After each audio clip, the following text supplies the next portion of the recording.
What is going on, everybody, and welcome back to another edition of Community Rewind.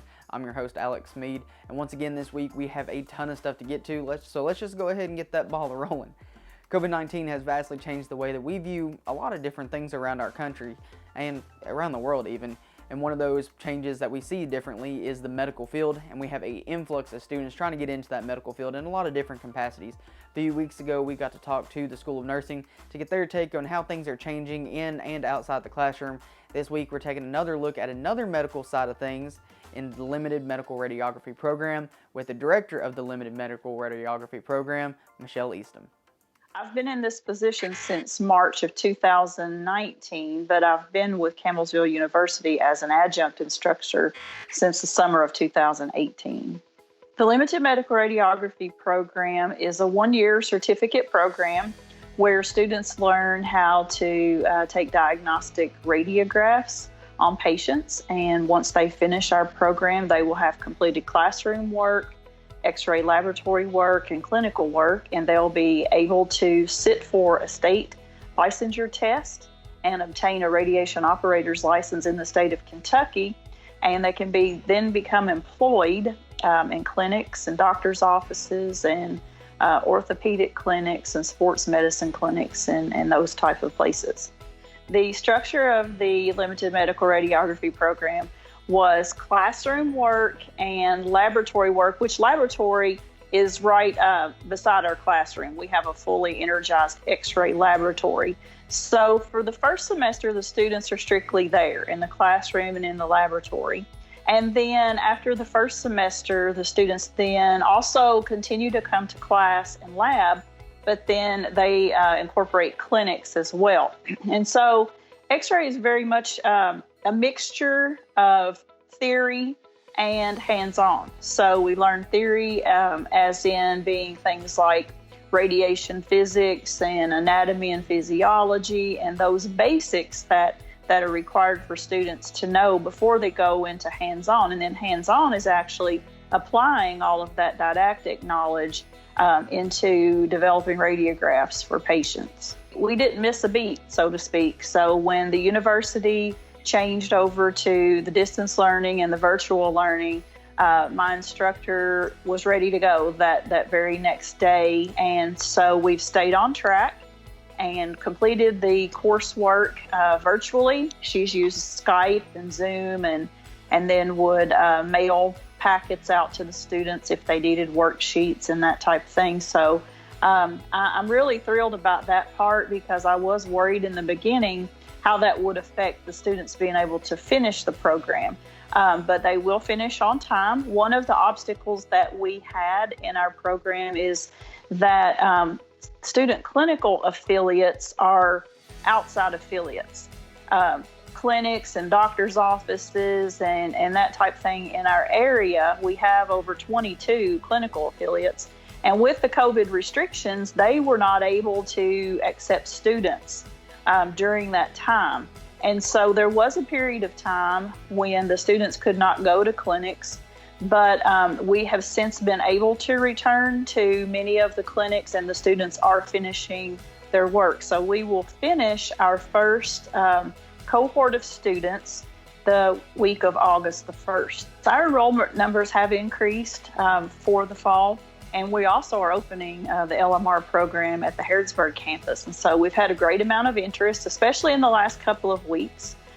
It seems like that people finally are letting their guard down a little bit, so to speak, about some of the restrictions with COVID. And they were maybe thinking, not so much about what I'm going to do in the fall, but just in survival mode during all of the hype of the pandemic. So we have seen an increase in that.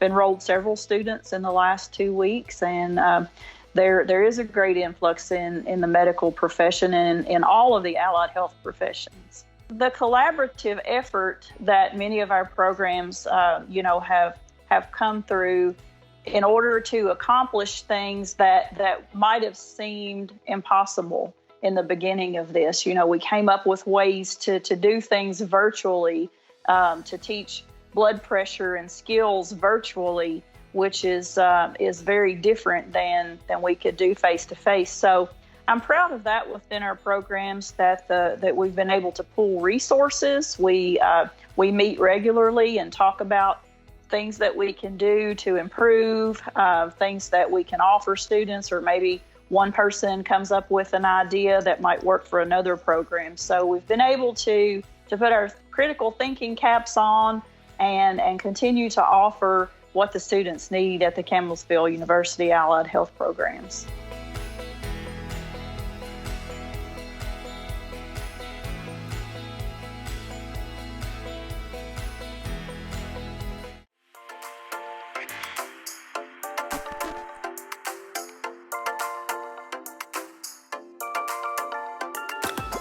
And welcome back to Community Rewind. Up next is a man that has dedicated most of his life to missionary work, and he has spent a good number of years overseas doing different kinds of ministry, and now he is back in Campbellsville to help do a residency with the university.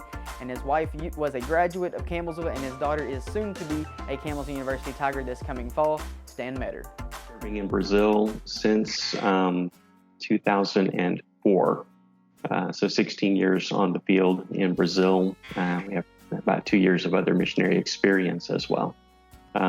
Wendy actually is a Campbellsville alumna, and Ariana is starting classes at Campbellsville in the fall. So we're really excited to be here and very, very proud to continue that legacy in the family. In the 16 years or so in Brazil, a lot of our focus has actually been on house church, and then we've also worked with traditional church formats in small group ministries, whether that be cell group or discipleship groups or Sunday school even as a small group format. Obviously, evangelism goes into all of that mix as well. And then in the past probably 6 or 7 years, we've been working with a tutoring center in a poverty-stricken neighborhood, working with at-risk kids, trying to help them get their grades up and everything. And my wife and my daughter actually both teach English as a second language in that tutoring center. March 12th, our state in Brazil went on complete essentials only lockdown. So from March 12th until we returned to the United States in the first part of June 2nd, we arrived here. Those 3 months roughly, it was essentials only, everybody locked down. I could go to the grocery store and the pharmacy and the gas station, and that was it for that time. Churches couldn't meet or anything. And so that definitely changed everything that we did. Public schools were canceled, and private schools, everything. And so a lot of the kids that we work with, they weren't going to school. And in this neighborhood, most of the families are day laborers. And so mom and dad can't go to work. There's no income on the daily basis. Normal situation, a lot of these families depend on the school system to feed their kids one meal a day at least, and so no money, no food, no nothing. That completely shifted us from tutoring in that area to actually providing food for the families that we work with. And so with a couple of partner connections we have in the United States, we were able to receive money to then get food and provide food for the families and folks in that neighborhood. And so it completely shifted everything we did in that aspect of things. As far as working with the local church, that completely changed as well. So we really saw churches going to online presence, whether it be YouTube or Facebook Live, some of those kinds of formats. And that transition happened really quickly. And obviously there was a learning curve, but they made the transition really well. As far as discipleship goes, when you can't meet together, can't even do one-on-one with people, you've got to find creative ways to do that as well. And so I don't think it's as popular in the United States, but there's an app called WhatsApp. And some people here use it and a lot don't, I think. But we formed groups in WhatsApp for discipleship. And so I would send out the text of scripture we'd be studying, and with just 5 simple questions, and let everybody actually answer that. Then they would individually send it back to me, and then I would individually send them my answers. So everybody couldn't ride on the coattails of the first person that answered, they all had to do the work. But what we saw in that was really amazing. One lady specifically responded back one day. She said, I've been sitting in church basically her whole life, whether it be the Catholic Church or the Baptist Church. But she'd been taught as a young person that she could not understand the Bible on her own. And so she completely had doubts. She would send me her answers and say, "Oh, please correct all my errors." Well, she had a different way of wording things, but her answers were what the text said. And so over the course of a week, she began to realize she could understand Scripture. Reading it for herself, looking at it, asking questions of it, she could understand that. And so where she had a lot of Bible knowledge, she had no confidence in her ability to actually communicate that with other people. She was full of doubt. And so over the week, 2 weeks, we were working together with that. She began leading these Bible studies with her family. And so that's what discipleship is all about. How do you take someone and equip them to actually share the Word of God with other people? And so COVID-19 identified that need for her and then provided a way for us to overcome the barriers that she had in sharing the Bible with other people. Our mission right now, we were invited to serve as missionaries in residence here at Campbellsville for the semester. And so we're not exactly sure what that looks like in a COVID-19 situation either. But if classes open up and we're able to go on campus, we'll be meeting with students. Actually, I'll be co-teaching one of the missions classes, and that's going to be real fun. I love to teach. But really, we want to connect with, and one of the objectives is to connect with Campbellsville University students that have an interest in missions. And how can we actually nurture that? How can we help them to understand better what all is involved with being on the mission field in a number of settings? And we're hoping to be able to talk with some ministry students as well, because with globalization, the mission field is everywhere. It's not just over there. Anywhere that a person is a pastor or a staff member in a church, there are people from other countries, other nationalities, other cultures right there. And so we want to be able to connect and really to hopefully broaden people's horizons to see missions is everywhere that we are. It's not just get on an airplane and go somewhere else, but everywhere that we are, it is truly the mission field. And so that's what we'll be doing on campus here in Campbellsville. And we'll have speaking engagements in various churches as well.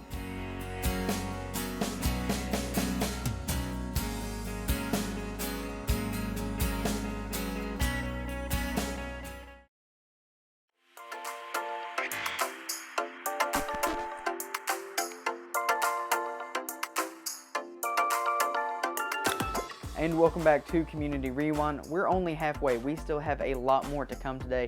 And up next is the head basketball coach of your Tigers, Brent Vernon, and we'll get his take on what it's like to be a coach during this crazy time. I'm Brent Vernon, the head basketball coach at Campbellsville University.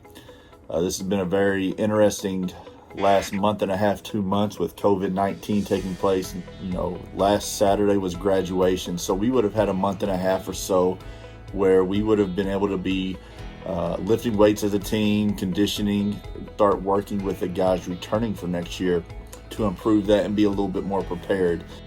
That's definitely put a hold on us, maybe put us behind a little bit, but I think everybody's in the same boat. I'm a guy, we work from 9 to 5, especially in the off season. We sort of keep that time to where a little more set, because during the year you're really sporadic with your times, but when the off season rolls around, you try to maintain a time because you get more family time and everything. So we're getting as much family time as we can possibly stand right now, but I'm working different hours, some early in the mornings and then taking a break during the day and then doing some more work later at night. Recruiting has definitely been different. Visits are done, so we've done tons of virtual tours. Jordan Alves came up and developed a page for us to use to help us recruiting that focused on men's basketball.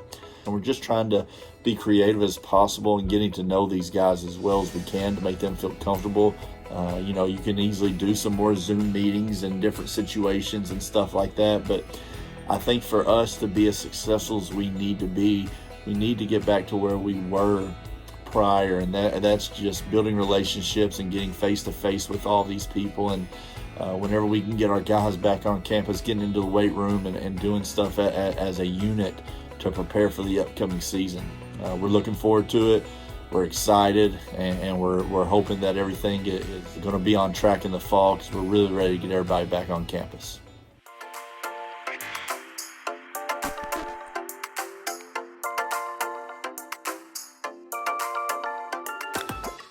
One more person for us this week on Community Rewind, and we're talking about alumni. And so from one member of the class of 2018, I have to send it to another member of the class of 2018, Josh Christian.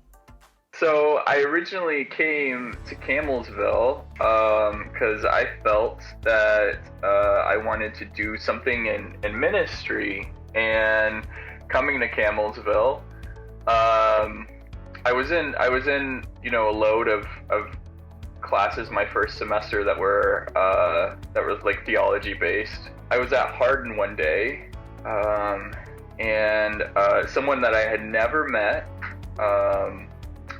just saw me walk in, and they asked me who I was, and we got to talking, and she asked me why I was there, similar to this, and I said I think I want to do something with ministry, and she looked at me and she said, well, there are more ways to ministry than one. And I said, what do you mean? And she said, there are people who are called to work in a church, but there are also other people who God's given gifts to, and he wants you to use those talents that he's given you, and that can look like a whole bunch of different stuff, and it doesn't have to look like you're in a church.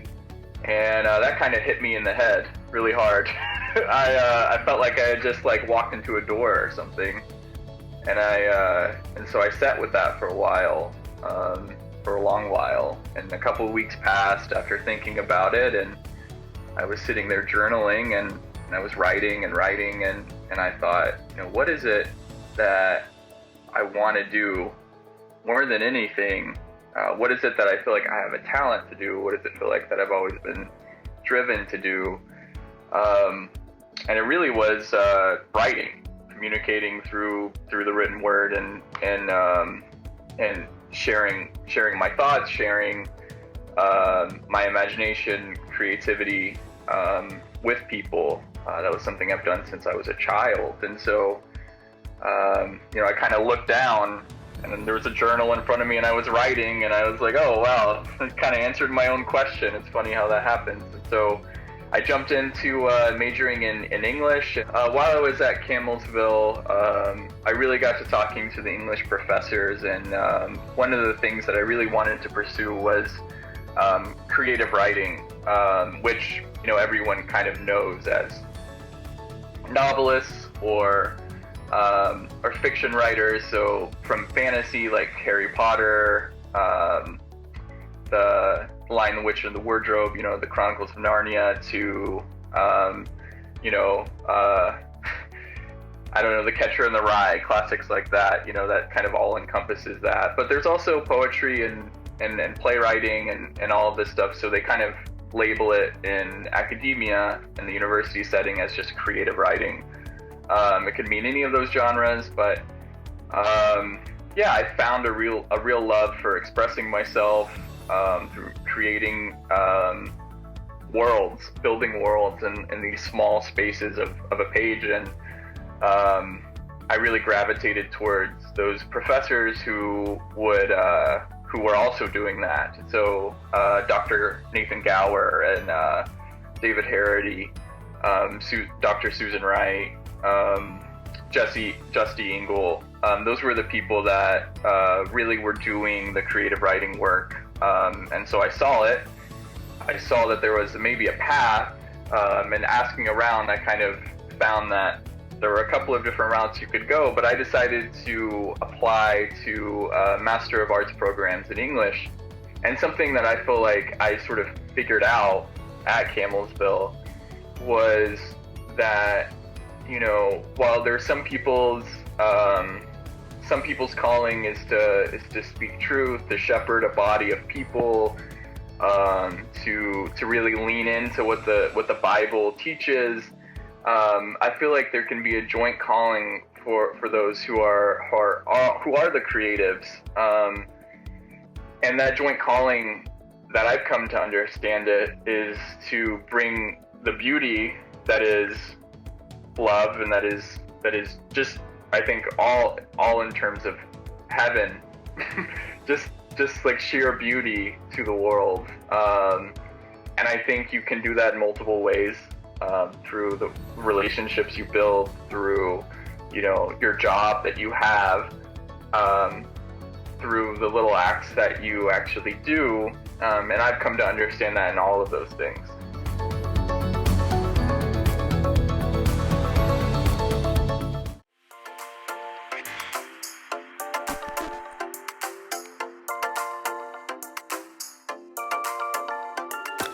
Remember, if you missed anything in this week's episode, you can always head on over to WLCTV.com, scroll down till you see the Community Rewind icon and click there. And then once you get through watching those, you can always watch Dialogue on Public Issues or What's Cooking Neighbor or any of the other great playlists that we made out right there on WLCU YouTube channel. Alright guys, that's going to wrap things up for this week's edition of Community Rewind. So for Michelle Easton, Brent Vernon, Josh Christian, as well as Stan Metter, I've been your host, Alex Mead, and I will see you all next Friday night for more Community Rewind.